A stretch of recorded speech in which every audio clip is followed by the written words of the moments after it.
ఈ సృష్టిలో మీకు ఎవరంటే ఎక్కువ ఇష్టమో చెప్పమని నంది ఓసారి శివుణ్ణి అడిగాడు. అందుకు శివుడు చిన్నగా నవ్వి, నిత్యం నాతోనే ఉంటావు కాబట్టి నాకు ఎవరంటే ఎక్కువ ఇష్టమో నువ్వే చెప్పు అన్నాడు.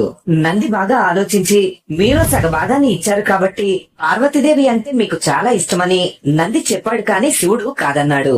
ప్రథమ పూజని గణాధిపత్యాన్ని వినాయకుడికిచ్చారు కాబట్టి గణపతి అంటే మీకు ఎక్కువ ఇష్టమని నంది చెప్పాడు, కాని శివుడు కాదన్నాడు. కార్తికేయుడు జ్ఞానగురువు కాబట్టి మీకు కుమారస్వామి అంటే చాలా ఇష్టమని నంది చెప్పాడు, కాని శివుడు కాదన్నాడు. సృష్టిలో ఉండే అన్ని జీవుల పాపాల్ని కడిగే గంగని తలపై మోస్తున్నారు కాబట్టి మీకు గంగాదేవి అంటే చాలా ఇష్టమని నంది చెప్పాడు, కాని శివుడు కాదన్నాడు.